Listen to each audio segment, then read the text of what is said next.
More steam, man. Put your back into it. Pull tighter, men. Keep the rhythm steady.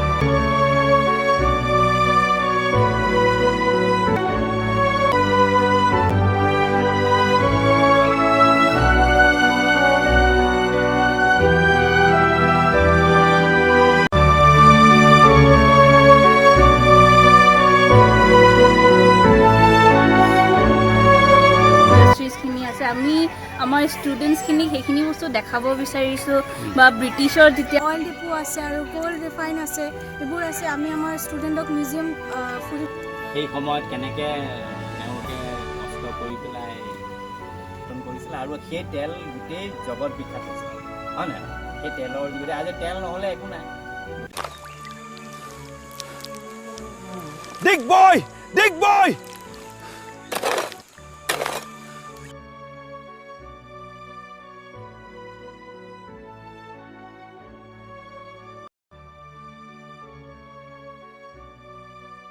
নমস্কাৰ বন্ধুসকল আজি আমি ডিগবৈলৈ যাওঁ ডিগবৈত আমি ডিগবৈ চেণ্টেনাৰী অইল মিউজিয়ামটো চাম লগতে আমি ডিগবৈত এছিয়াৰ ভিতৰত প্ৰথম ৰিফাইনেৰী স্থাপন কৰাৰ যিটো কাহিনী সেই কাহিনীটোৰ বিষয়ে জানিম ব্ৰিটিছ চাহাবসকলে ডিগবৈলৈ ৰেল লাইন স্থাপন কৰিবলৈ আহোঁতে কেনেকৈ হাতীৰ ভৰিৰ খোজত তেল আৱিষ্কাৰ কৰিলে তাৰ বিষয়ে জানিম লগতে সেই অঞ্চলটোৰ নাম কেনেকৈ ডিগবৈ হ'ল তাৰ বিষয়ে আমি জনাৰ চেষ্টা কৰিম আৰু সেই সময়ৰ আৰ্থ সামাজিক পৰিৱেশ কেনেকুৱা আছিল সেই সময়ত ব্ৰিটিছ চাহাবসকলে তেল উদ্ঘাটন কৰিবলৈ যাওঁতে কি কি সমস্যাৰ সৃষ্টি হৈছিল সেই সময়ত যোগাযোগ ব্যৱস্থা কেনেকুৱা আছিল সেই সময়ত দূৰসংযোগ ব্যৱস্থা কেনেকুৱা আছিল সেই সময়ত ৰেলৰ ছিগনেল ব্যৱস্থা কেনেকুৱা আছিল সেই সময়ত লেবৰেটৰীটো কেনেকুৱা আছিল আৰু সামগ্ৰিকভাৱে সেই সময়ত ব্ৰিটিছ চাহাবসকলে কৰা সেই সংগ্ৰাম গাথাৰ বিষয়ে আমি জনাৰ চেষ্টা কৰোঁ আৰু লগতে আমি সেই সময়ছোৱাৰ পৰা আৰম্ভ কৰি আজিৰ তাৰিখলৈকে তেল উদ্ঘাটনৰ বাবে ডিগবৈত কেনেধৰণৰ সংগ্ৰাম চলি আছে তাৰ বিষয়ে আমি জনাৰ চেষ্টা কৰিম সেই বন্ধুসকল পলম নকৰাকৈ আমি এতিয়া ডিগবৈলৈ যাওঁ অসমৰ এখন অন্যতম বাণিজ্যিক চহৰ জিলাৰ সদৰ তিনিচুকীয়াৰ পৰা আমি যাত্ৰা আৰম্ভ কৰিছোঁ এয়া ৰাধা কৃষ্ণ মন্দিৰ আমি ৩৮ নং ৰাষ্ট্ৰীয় ঘাইপথেৰে আগবাঢ়িছোঁ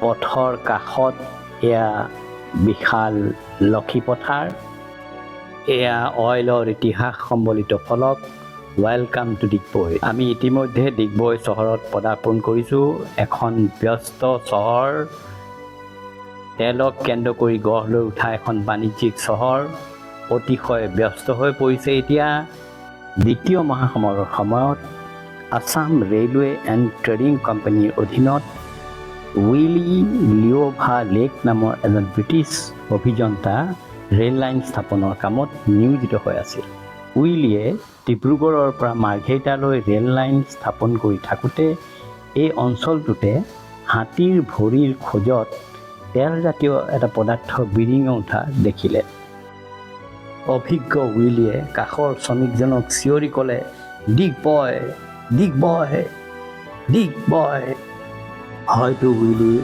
এই দুটা শব্দই কালক্ৰমত অঞ্চলটোৰ নাম ডিগবৈ হৈ পৰিল আৰু এই বন জংঘলেৰে আৱৰা এই অঞ্চলটোত পৰ্যায়ক্ৰমে তেলৰ সন্ধান আৰম্ভ হ'ল ৱেল নম্বৰ 1 স্থাপন কৰা হ'ল আৰু আজিৰ তাৰিখত এয়া আমি তেল নগৰী ডিগবৈ দেখিবলৈ পাইছোঁ এয়া আমি অইল চেণ্টেনাৰী মিউজিয়ামত পদাৰ্পণ কৰিছোঁহি IOCLৰ এয়া মিউজিয়াম তেল খননৰ শতবৰ্ষ উপলক্ষে এই মিউজিয়ামটো স্থাপন কৰা হৈছিল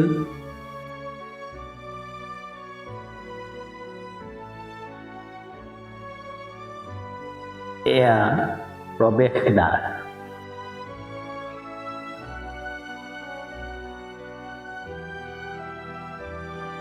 ইয়াতেই IOCLৰ ৱেল নম্বৰ 1 স্থাপন কৰা হৈছিল আৰু সেয়া সময় আছিল 1889 খ্ৰীষ্টাব্দৰ ছেপ্টেম্বৰ মাহ। এয়া আমি অইল চেণ্টিনেৰী মিউজিয়ামৰ অন্তৰ্ভাগত প্ৰৱেশ কৰিছোঁ। আচলতে ডিগবৈত প্ৰথম তেলৰ আৱিষ্কাৰ হৈছিল 1867 খ্ৰীষ্টাব্দত আৰু প্ৰথম ৱেল ড্ৰিল কৰা হৈছিল 1889 খ্ৰীষ্টাব্দত। ইয়াৰ ঠিক দুবছৰৰ পাছতেই 1901 চনৰ 11 ডিচেম্বৰ তাৰিখে ডিগবৈত প্ৰথমটো অইল ৰিফাইনেৰী স্থাপন কৰা হয় আৰু ই এছিয়াৰ ভিতৰত প্ৰথম অইল ৰিফাইনেৰী আৰু ই বৰ্তমান কাৰ্যক্ষম হৈ থকা ৰিফাইনেৰীসমূহৰ ভিতৰত পৃথিৱীৰ ভিতৰতেই এটা অন্যতম ৰিফাইনেৰী ৰূপে চিহ্নিত হৈছে। 1859 খ্ৰীষ্টাব্দত আমেৰিকা যুক্তৰাষ্ট্ৰৰ এডউইন ড্ৰেকে বিশ্বৰ প্ৰথমটো তেলৰ কূপ খন্দাৰ ঠিক 8 বছৰ পিছতেই অসমত তেলৰ আৱিষ্কাৰ হৈছিল। আছাম ৰেলৱেজ এণ্ড ট্ৰেডিং কোম্পানীয়ে ৰেল লাইন সম্প্ৰসাৰণ কৰিবলৈ আহি যেতিয়া তেলৰ সন্ধান পালে তেতিয়া 1889 চনত ডিগবৈত এছিয়া আৰু ভাৰতৰ ভিতৰত সৰ্বপ্ৰথম ব্যৱসায়িক ভিত্তিক তেল উৎপাদন আৰম্ভ হ'ল। ইয়াৰ ঠিক পিছতেই 1899 চনত ব্ৰিটিছে আছাম অইল কোম্পানী গঠন কৰিলে। এই কোম্পানীৰ অধীনতেই প্ৰথম ডিগবৈত ৰিফাইনেৰীটো স্থাপন কৰা হয়। প্ৰাৰম্ভিক পৰ্যায়ত 500 বেৰেল তেল পৰিশোধন কৰিব পৰা এই ৰিফাইনেৰীটো ক্ৰমে কাৰ্যক্ষম হৈ 1940 চনত 0.5 মেট্ৰিক টন অইল পৰিশোধন কৰিব পৰা হ'ল। ইয়াৰ পৰৱৰ্তী সময়ত ইয়াৰ কাৰ্যক্ষমতা অধিক সক্ৰিয় হৈ 1996 চনত 0.65 মেট্ৰিক টন তেল পৰিশোধন কৰিব পৰা হ'ল এই ৰিফাইনেৰীটোৱে। এয়া সেই সময়ৰ এখন গাড়ী দেখুওৱা হৈছে। এই সময়ৰ হয়তো ব্ৰিটিছ চাহাবসকলে এই গাড়ীখন ব্যৱহাৰ কৰিছিল। এটা তেলৰ ডিপুত তেল ভৰোৱাৰ দৃশ্য দেখুওৱা হৈছে। কাষতে ব্ৰিটিছ চাহাব আৰু মেম ৰৈ আছে। তাৰ কাষতেই আছে এখন পৰিবহণ বাহন।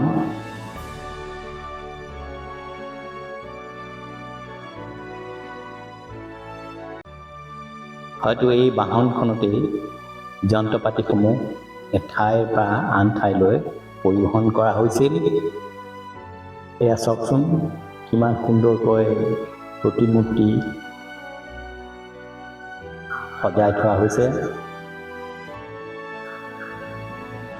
এয়া এখন ৰেলগাড়ী আৰ্হি। এইখন ডাঙৰ দুখন কেৰাহী। হয়তো সেই সময়ত সেই খনিজ তেল এই কেৰাহীৰ সহায়ত পৰিশোধন কৰা হৈছিল। বিশাল টাৱাৰ।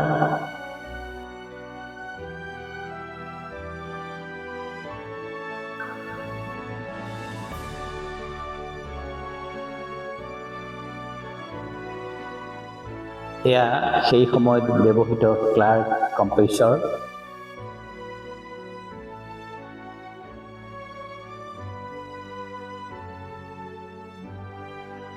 সুন্দৰভাৱে সজাই ৰখা হৈছে। Filter press.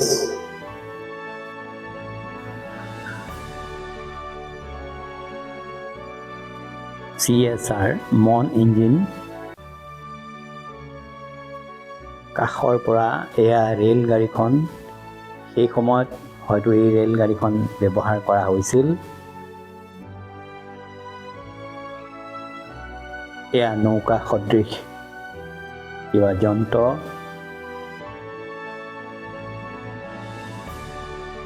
এইদৰে অতি নিখুঁত ৰূপত আৰু সুন্দৰভাৱে যন্ত্ৰ পাতিসমূহ সজাই ৰখা হৈছে।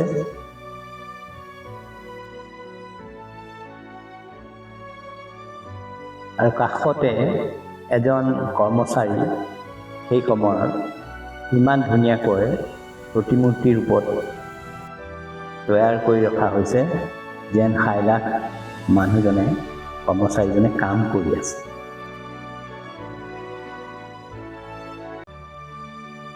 এয়া চাওক,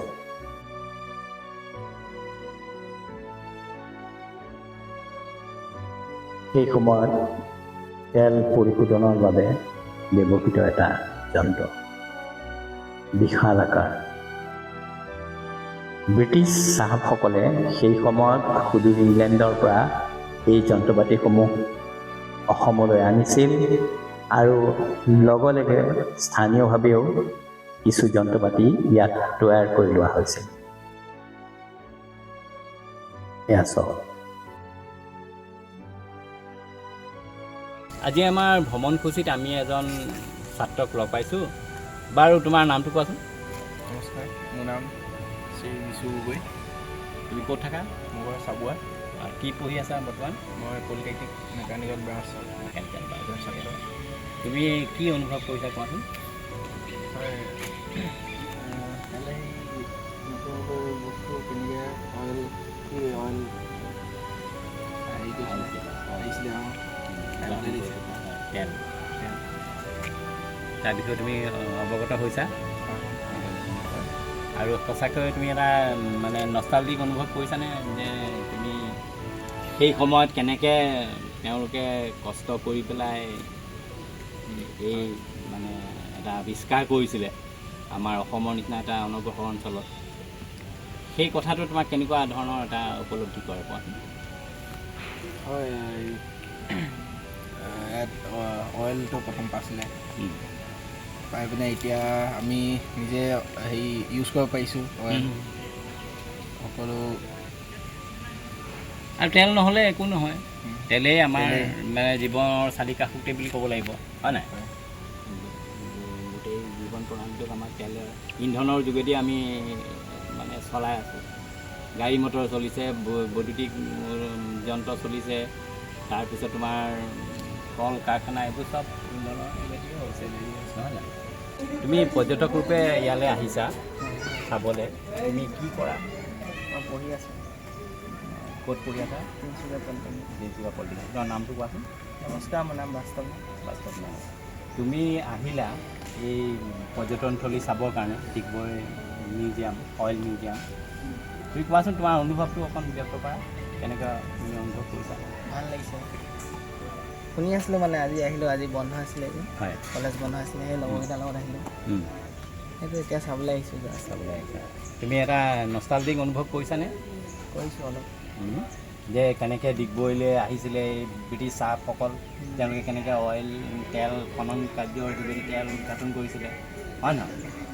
এটা সুন্দৰ মানে ইতিহাস আমি আকৌ পুনৰ এই মিউজিয়ামটোৰ যোগেদি আমি অনুভৱ কৰিব পাৰিছোঁ যে তেওঁলোকে কেনেকৈ আহিছিলে, হাবি বননি কাটি ইয়াত সেই তেল খনন কৰিছিলে, তাৰপিছত তেল উৎঘাটন কৰিছিলে আৰু সেই তেল গোটেই জগত বিখ্যাত হৈছিলে, হয় নাই? সেই তেলৰ যোগেদি আজি তেল নহ'লে একো নাই, গোটেই তেলৰ ওপৰতে আমি নিৰ্ভৰ কৰি জীৱন নিৰ্বাহ কৰিবলগীয়া। আমাৰ অৰ্থনীতি, আমাৰ সমাজনীতি, আমাৰ ৰাজনীতি, গোটেই ব্যৱস্থাটো আমাৰ চাওক, অতি সুন্দৰ প্ৰাকৃতিক পৰিৱেশত ডিগবৈৰ এই অইল চেণ্টেনেৰী মিউজিয়ামটো অৱস্থিত।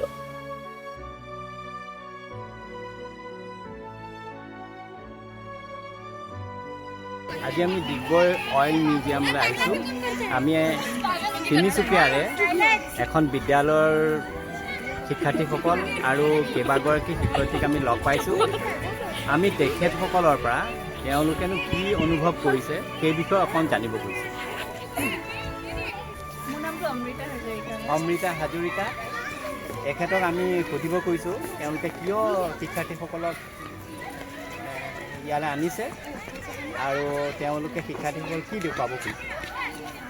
ডিগবৈ এইখন এখন পুৰণা জেগা হয় আৰু ইয়াতে বহুত মানে আমাৰ বহুত অসমৰ বহুত বিভিন্ন মানে আপোনাৰ কি ক'ম কোল ফেক্টৰী বা পেট্ৰলিয়াম ইণ্ডাষ্ট্ৰিজখিনি আছে আমি আমাৰ ষ্টুডেণ্টছখিনিক সেইখিনি বস্তু দেখাব বিচাৰিছোঁ বা ব্ৰিটিছৰ যেতিয়া ডিগবৈত আহিছিলে সিহঁতি কি বস্তু লৈ আহিছিলে বা সিহঁতৰ নতুন ইনভেনশ্যনছ কি আছিলে সেইখিনি আমি বস্তু দেখাব বিচাৰিছোঁ আমাৰ ষ্টুডেণ্টছখিনিক আৰু নতুন বস্তু সিহঁতি যাতে শিকে সেইটো কাৰণে আমি ইয়ালৈ ডিগবৈলৈ আহিছিলোঁ আপোনালোকৰ ইয়ালৈ আহিছিলোঁ আহি খুব ভাল লাগিছে এটমছফিয়াৰটো বহুত ভাল ধুনীয়া পৰিৱেশ ঠাণ্ডা পৰিৱেশ এটা নেচাৰ লাভিং পৰিৱেশ আৰু ক্লিনিনেছটো বহুত ভাল পাইছোঁ নাম বিনীতা মজুমদাৰ মই PGT একাউণ্টেঞ্চি হলিব্ৰুকৰ পঢ়া আহিছোঁ আমি আমাৰ ষ্টুডেণ্টবোৰ লৈ আহিছোঁ ক্লাছ 6 আৰু ক্লাছ 5 ফিল্ড ট্ৰিপৰ কাৰণে তো ইয়াত ডিগবৈ যেনেকৈ আমি জানো কি মানে অইল ডিপো আছে আৰু কোল ৰিফাইন আছে এইবোৰ আছে আমি আমাৰ ষ্টুডেণ্টক মিউজিয়াম ফুৰিবলৈ আহিছোঁ কিবা এটা এডুকেশ্যন দিবলৈ আহিছোঁ out of the text book মানে বাদে কিবা এটা মানে নলেজ দিব আহিছোঁ তুমি কি ভাল পালা মই মিউজিয়ামটো চাই বহুত ভাল পাওঁ কেনেকৈ কি পালা মিউজিয়ামটোত মিউজিয়ামটোত সেই ব্ৰিটিছৰ দিনৰ বস্তুবোৰ চাই বহুত ভাল পালোঁ ব্ৰিটিছৰ দিনৰ বস্তুবোৰ চালা আৰু তুমি কিবা শিকিলানে হা মানে কি শিকিলা তেল ইয়াত কি হৈছিলে ডিগবৈত কি কৰে ডিগবৈ ফাৰ্ষ্ট এছিয়াত তেলৰ মানে তেল মানে উদ্ঘাটন কৰিছিলে হয় নাই আৰু তেল আমি এতিয়া সদায় তেল ব্যৱহাৰ কৰি থাকোঁ বন্ধুসকল ডিগবৈ অইল মিউজিয়ামটো দুটা ভাগত বিভক্ত হৈ আছে আপুনি দেখা যিটো বিভাগ আমি যিটো বিভাগ আপোনাক দেখুৱালোঁ যিটো ভাগ সেই ভাগটোত সামগ্ৰীসমূহ দেখুওৱা হৈছে সেই সময়ত ব্যৱহাৰ কৰা যন্ত্ৰ পাতিসমূহ দেখুওৱা হৈছে আৰু সেই সময়ৰ ব্যৱস্থা বুলি দেখুওৱাৰ চেষ্টা কৰা হৈছে কিন্তু মোৰ পিছফালে থকা এই ভৱনটোতে অইলৰ সেই অইল মিউজিয়ামটোৰ অন্তৰ্ভাগ অৱস্থিত এই অন্তৰ্ভাগত আপোনাৰ সেই সময়ত হাতীৰ সহায়ত কেনেকৈ তেল খনন কাৰ্য চলোৱা হৈছিল তাৰ বিষয় আছে সেই সময়ত ছিগনেল ব্যৱস্থা কেনেকুৱা আছিল সেই বিষয় আছে সেই সময়ত ক্ৰুড অইল ৰিফাইন কৰিবৰ কাৰণে ৰিফাইনেৰীত কেনেকুৱা ধৰণৰ লেবৰেটৰী ব্যৱস্থা আছিল তাৰ বিষয়ে আপোনাক আৰ্হি প্ৰস্তুত কৰি দেখুওৱা হৈছে সেই সময়ত কি সামগ্ৰী তেল উদ্ঘাটনৰ বাবে ব্যৱহাৰ কৰা হৈছিল সেইসমূহ দেখুওৱা হৈছে সেই সময়ত ৰেডিঅ' অপাৰেটিং ছিষ্টেমটো কেনেকুৱা আছিল সেই বিষয়ে তাত দেখুওৱা আছে আৰু সেই সময়ৰ যোগাযোগ ব্যৱস্থা সেই সময়ত মানুহে তেল খনন কৰিবৰ কাৰণে কি ধৰণৰ সাজ পোছাক পৰিধান কৰিছিল সকলো ধৰণৰ বিধি ব্যৱস্থা তাত আৰ্হিৰ আকাৰত প্ৰস্তুত কৰা হৈছে আৰু ক্ৰাফ্টত তাক প্ৰস্তুত কৰি দেখুওৱা হৈছে হাইলাখ আপোনাৰ মানুহে কাম কৰি থকাৰ নিচিনা আপুনি অনুভৱ কৰিব কিন্তু সেই দৃশ্যাৱলী আপোনাক ৰেকৰ্ড কৰিবলৈ দিয়া নহয় সেয়া ভিডিঅ' কৰিব নোৱাৰিব সেয়া ফটোগ্ৰাফী কৰিব নোৱাৰিব সেয়ে আমি সেই দৃশ্যাৱলীক আপোনাৰ আগত উপস্থাপন কৰিবলৈ চেষ্টা কৰিছোঁ এয়া আপুনি চাওক এই সময়ত ব্ৰিটিছ অভিযন্তাসকলে হাতীৰ সহায়ত কাঠৰ স্লিপাৰেৰে ৰেল লাইন স্থাপন কৰিছিল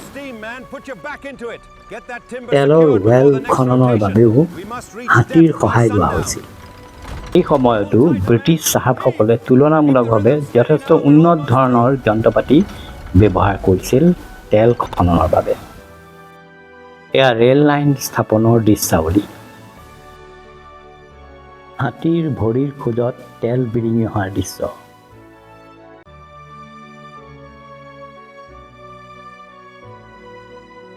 এয়া সেই সময়ত 1 নম্বৰ খাটটোত যেন খনন কাৰ্য চলাই যোৱা হৈছে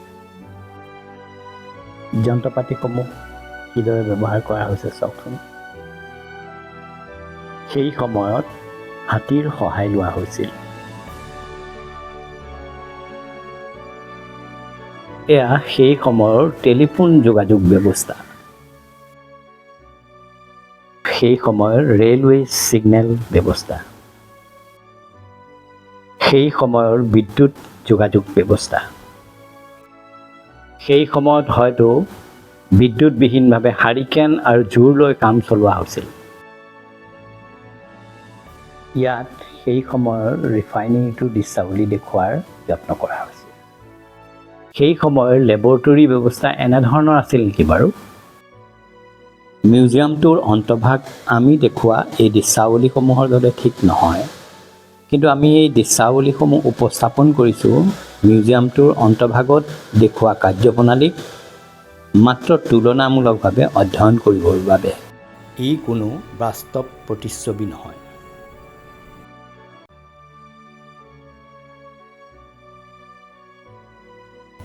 বন্ধুসকল, অইল মিউজিয়ামৰ সমূহ দৃশ্যাৱলী আপোনালোকে ইতিমধ্যে দেখিলে। আমি আপোনালোকক সেই দৃশ্যাৱলী দেখুওৱাৰ চেষ্টা কৰিলোঁ। এটা সঁচাই এটা নষ্টালজিক অনুভৱ হয়।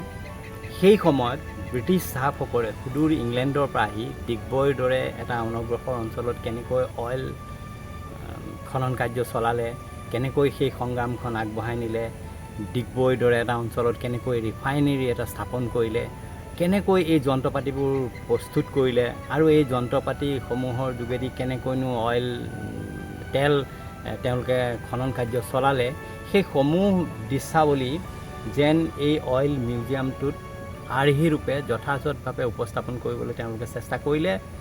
আৰু আমিও এটা সঁচাকৈ এটা ৰোমান্টিক দৃশ্যাৱলী যেন আমাৰ অনুভৱ হ'ল। আৰু সেই সংগ্ৰাম গাথা, গোটেই সেই সুদীৰ্ঘ সময়ৰ যি সংগ্ৰাম, সেই সংগ্ৰামখন যেন আমি এটা এটা মানে অংশৰে আমি উপলব্ধি কৰিলোঁ। আৰু তেওঁলোকে আমাক এই দৃশ্যাৱলী যোগেদি আমাক এই কথাটো প্ৰতীয়মান কৰিবলৈ খুজিলে যে সেই অইল যিটো খনন কাৰ্য হৈছিল তাত কি কি সামগ্ৰী ব্যৱহাৰ কৰা হৈছিল, কেনেধৰণৰ সামগ্ৰী সেই সময়ত আছিল। ডাঙৰ ডাঙৰ কেৰাহী দুখন পৰ্যন্ত আমি দেখিলোঁ যে প্ৰাৰম্ভিক পৰ্যায়ত কেনেকৈ তেওঁলোকে সেই খনন কাৰ্য চলাইছিল আৰু তেল কেনেকৈ পৰিশোধন কৰিছিল সেই বিষয়ে আমি যথেষ্ট অৱগত হ'লোঁ। সেই বন্ধুসকল, মই ভাবিম যে আপোনালোকে এই মিউজিয়ামটো চাবলৈ আহক, ছাত্ৰ ছাত্ৰীসকলক লৈ আহক, আপোনালোকৰ সন্তানসকলক মিউজিয়ামটো দেখুৱাওক আৰু সেই ঘটনাবিলাক, সেই পৰিঘটনা এটা বুৰঞ্জীৰ এটা অধ্যায় শিক্ষাৰ্থীসকলে গম পাই যাব আৰু আপুনিও সেই এটা নজনা কথা এটা আপুনি জানিব পাৰিব। আৰু এই এপিছডটোৰ যোগেদি আমি ভাবিছোঁ এই এপিছডটোৱে আপোনালোকক আকৰ্ষিত কৰিবলৈ সক্ষম হ'ব। ধন্যবাদ। সঁচাই এটা নষ্টালজিক যাত্ৰাৰ আমি সামৰণি মাৰিলোঁ। ব্ৰিটিছ চাহাবসকলে প্ৰতিষ্ঠা কৰা এই উদ্যোগটো 1947 চনত দেশৰ স্বাধীনতাৰ পাছত দেশীয় চৰকাৰলৈ হস্তান্তৰিত হয় আৰু পৰৱৰ্তী সময়ত ই কেন্দ্ৰীয় চৰকাৰৰ উদ্যোগৰূপে IOCLৰ অধীনলৈ আহে। সম্প্ৰতি ই 1 মেট্ৰিক টন খাৰুৱা তেল পৰিশোধন কৰিব পাৰে।